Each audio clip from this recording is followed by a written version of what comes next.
রাতের নিস্তব্ধতা গিলে খেয়েছে ওয়াশিংটন ডিসিকে। পেন্টাগনের করিডোরগুলোতে এক অদ্ভুত গুমোট আবহাওয়া। অন্যদিকে আটলান্টিকের হাজার হাজার মাইল দূরে তেল আবিবের আন্ডারগ্রাউন্ড কমান্ড সেন্টারের চার দেয়ালের মাঝে তখন শ্বাসরুদ্ধকর এক উত্তেজনা। ঘড়ির কাঁটা টিকটিক করে এগোচ্ছে। কমান্ড সেন্টারের দেয়ালে ঝোলানো বিশাল স্ক্রিনগুলোর একটিতে জলজল করছে মার্কিন সংবাদ মাধ্যম ফক্স নিউজের লাইভ সম্প্রচার।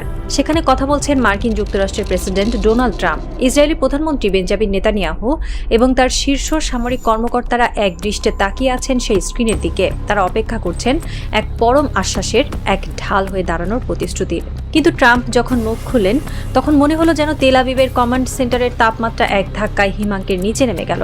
ট্রাম্পের প্রতিটি শব্দ যেন এক একটি বিষাক্ত তীরের মতো বিদ্ধ হলো ইসরায়েলি সামরিক অহংকারের ঠিক মাঝখানে। তিনি ক্যামেরার দিকে তাকিয়ে সরাসরি নেতানিয়াহুকে উদ্দেশ্য করে বললেন, আপনি যদি ইরানে পাল্টা আঘাত হানেন তবে পূর্ববর্তী 47 জন প্রেসিডেন্টের আমলে যা দেখেছেন তার চেয়ে বেশি কিছু পাবেন না। কথাগুলো খুব সাধারণ শোনালেও কূটনীতির ভাষায় এর অর্থ ছিল ভয়াবহ। ট্রাম্প আসলে প্রকাশ্যে কোটি কোটি দর্শকের সামনে নেতানিয়াহুর হাত ছেড়ে দিলেন। তিনি যেন বলতে চাইলেন, আপনি যুদ্ধ করতে চান, সেটা সম্পূর্ণ আপনার নিজস্ব ব্যাপার। আমার কাছ থেকে কোনো সামরিক বা রাজনৈতিক সুরক্ষার আশা করবেন না। মুহূর্তেই ইসরায়েলের কমান্ড সেন্টারে নেমে এলো এক হিমশীতল নিরাপত্তা। যে ওয়াশিংটন এতদিন ছিল তাদের সবচেয়ে বড় নির্ভরতার জায়গা, সেই ওয়াশিংটন আজ সরাসরি তাদের ছুঁড়ে ফেলেছে এক অজানা খাদের কিনারায়। মধ্যপ্রাচ্যের দাবা খেলায় এত বড় বেইমানি হয়তো সাম্প্রতিক ইতিহাসে আর দেখা যায়নি। ফক্স নিউজের ওই সাক্ষাৎকারটি কেবল একটি সাধারণ সংবাদ ছিল না, এটি ছিল বিশ্ব রাজনীতির এক বিশাল পথ পরিবর্তনের আনুষ্ঠানিক ঘোষণা। ডোনাল্ড ট্রাম্প, যিনি একসময় নিজেকে ইসরায়েলের সবচেয়ে বড় বন্ধু বলে দাবি করতেন, তিনি লাইভ টিভিতে এমন এক অবস্থান নিলেন যা পুরো বিশ্বকে হতবাক করে দিল।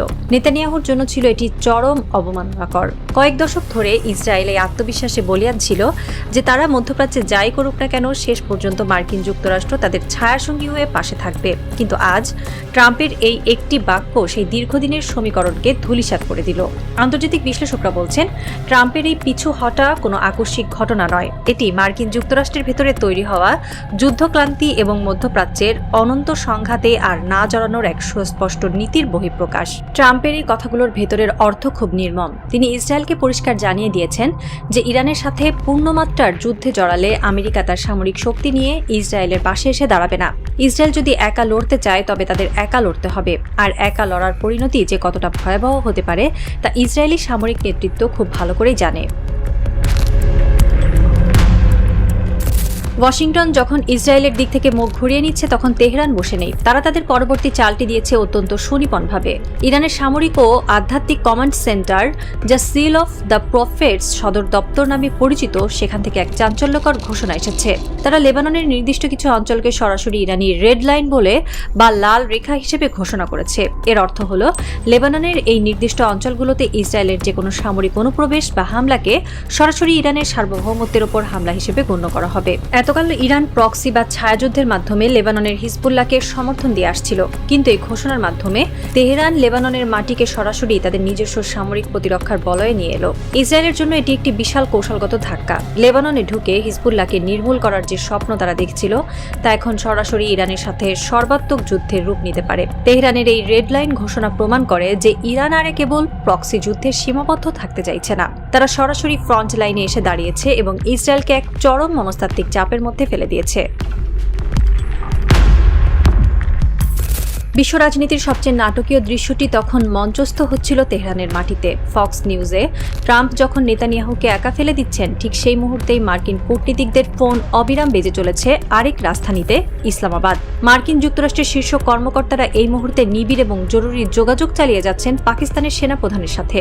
সবচেয়ে আশ্চর্যের বিষয় হল, পাক সেনাপ্রধান এই চরম উত্তেজনার মুহূর্তে অবস্থান করছেন তেহরানে। ওয়াশিংটনের পক্ষ থেকে তাকে মরিয়া হয়ে অনুরোধ করা হচ্ছে যেন তিনি ইরানের শীর্ষ নেতৃত্বের সাথে কথা বলে পরিস্থিতি শান্ত করার উদ্যোগ নেন। চিত্রটা একবার কল্পনা করুন, যে ডোনাল্ড ট্রাম্প একসময় ইরানের উপর অপ্রতিরোধ্য সামরিক শক্তি প্রয়োগের হুমকি দিয়েছিলেন, যিনি একসময় বলতেন ইরানের নাম নিশানা মুছে দেবেন, সেই ট্রাম্প আজ একজন পাকিস্তানি মধ্যস্থতাকারীর পেছনে ছুটছেন তেহরানকে শান্ত করার জন্য। এই ঘটনা প্রমাণ করে যে পরাশক্তির দম্ভ আজ কিভাবে বাস্তবতার মাটিতে লুটিয়ে পড়েছে। যে মানুষটি ইরানকে ধ্বংস করতে চেয়েছিলেন, তিনি আজ পাকিস্তানের কাছে ভিক্ষা চাইছেন যেন যেটুকু সম্মান অবশিষ্ট আছে সেটুকুকে অন্তত রক্ষা করা যায়। ওয়াশিংটনের এই অসহায়ত্ব বিশ্ব রাজনীতিতে এক নতুন অধ্যায়ের সূচনা করেছে, যেখানে সামরিক শক্তির চেয়ে কূটনৈতিক মধ্যস্থতার মূল্য অনেক বেশি হয়ে দাঁড়িয়েছে। এই পুরো চিত্রটি এক অমোঘ সত্যকে সামনে নিয়ে এসেছে। বিশ্ববাসী আজ স্পষ্ট দেখতে পাচ্ছে যে মধ্যপ্রাচ্যের এই দীর্ঘস্থায়ী সংকটের সমাধান তেল আবিব বা ওয়াশিংটনের হাতে নেই। যুগ যুগ ধরে বিশ্ব রাজনীতিতে একটা ধারণা প্রচলিত ছিল যে মধ্যপ্রাচ্যের যে কোনো সংকটের চাবিকাঠি থাকে মার্কিন যুক্তরাষ্ট্রের হাতে, কিন্তু আজকের বাস্তবতা বলছে ভিন্ন কথা। সমাধানের পথ এখন সেই সব রাজধানীর ভেতর দিয়ে যাচ্ছে যারা এই রক্তক্ষয়ী যুদ্ধে সরাসরি অংশগ্রহণ করেনি, যারা এই যুদ্ধে কোনো বাজি ধরেনি, কিন্তু আজ তারাই শান্তির চাবিকাঠি হাতে নিয়ে দাঁড়িয়ে আছে। পাকিস্তান, যারা কখনো এই সংঘাতের ফ্রন্ট লাইনে ছিল না, আজ তারা হয়ে উঠেছে আমেরিকার শেষ ভরসা। এটি ওয়াশিংটন এবং তেল আবিবের জন্য এক প্রচ্ছন্ন স্বীকারোক্তি। তারা পরোক্ষভাবে মেনে নিচ্ছে যে সামরিক শক্তি দিয়ে সবকিছুর সমাধান হয় না।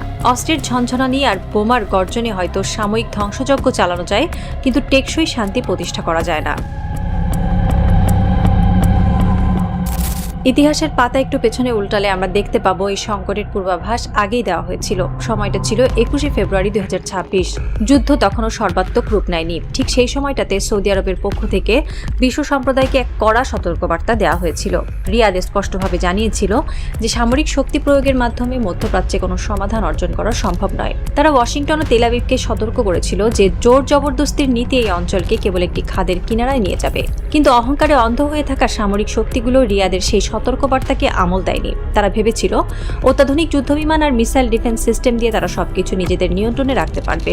আজকের বাস্তবতা প্রমাণ করে দিয়েছে যে সেদিন যারা সৌদি আরবের সতর্কবার্তাকে উপেক্ষা করেছিল তারা আজ এক অন্ধকার কানাগলিতে এসে আটকে গেছে। তাদের সামনে আর এগোনোর কোনো পথ নেই। রিয়াদের সেই ভবিষ্যৎবাণী আজ অক্ষরে অক্ষরে মিলে গেছে। শক্তির দম্ভ আজ পরিণত হয়েছে চরম অসহায়ত্বে। যুদ্ধে কেউ জেতে না, কিন্তু যুদ্ধের ছাইভস্ম থেকে কেউ কেউ নতুন সম্রাট হয়ে ওঠে। মধ্যপ্রাচ্যের বর্তমান পরিস্থিতি ঠিক সেই দিকেই ইঙ্গিত করছে। যখন এই যুদ্ধ থামবে, যখন বারুদের ধোঁয়া সরে গিয়ে আকাশ পরিষ্কার হবে, তখন বিশ্ব দেখবে এক নতুন আঞ্চলিক পরাশক্তির উত্থান। আর সেই পরাশক্তির নাম সৌদি আরব। সামাজিক যোগাযোগ মাধ্যমে রাজনৈতিক বিশ্লেষক থেকে শুরু করে সাধারণ মানুষ সবাই আজ এই সত্যটি স্বীকার করে নিচ্ছেন।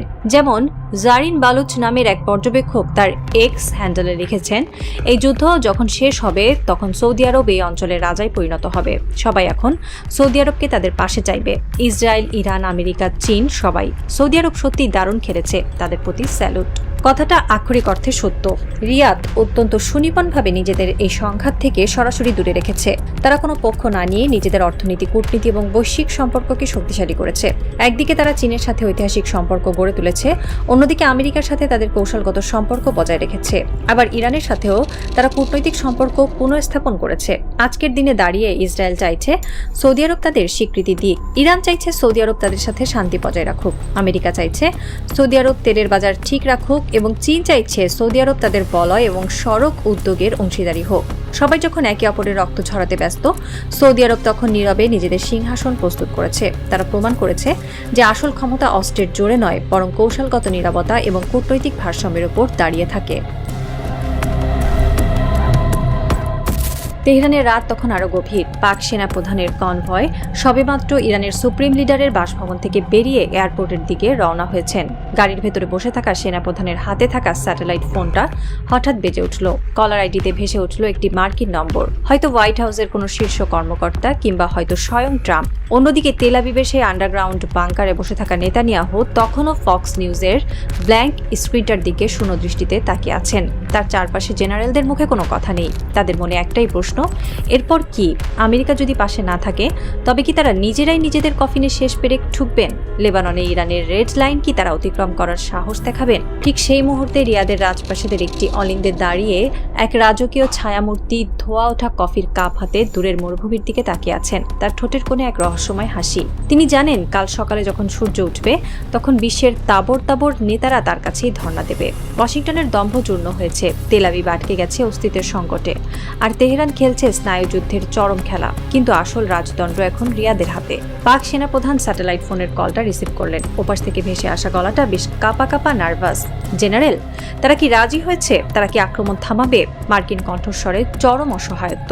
পাক সেনাপ্রধান হালকা একটু হাসলেন। গাড়ির জানালার কাঁচ খুলে তেহরানের রাস্তায় হলুদ আলো তার মুখে এসে পড়েছে। তারা একটা শর্ত দিয়েছে, শান্ত গলায় বললেন সেনাপ্রধান। কি শর্ত? আমরা সব মানতে রাজি, ওপাশ থেকে মরিয়া উত্তর। শর্তটা হলো, হঠাৎ করে লাইনে এক অদ্ভুত স্ট্যাটিক নয়েজ, যোগাযোগ বিচ্ছিন্ন হয়ে গেল। ওয়াশিংটনের সেই সুরক্ষিত কক্ষে বসা মানুষগুলোর কপালে বিন্দু বিন্দু ঘাম জমতে শুরু করেছে। এই নীরবতার অর্থ কি? এটা কি কোনো টেকনিক্যাল গ্লিচ, নাকি তেহরান এবং ইসলামাবাদের মাঝে এমন কোনো গোপন চুক্তি হয়ে গেছে যা আমেরিকা এখনো জানে না?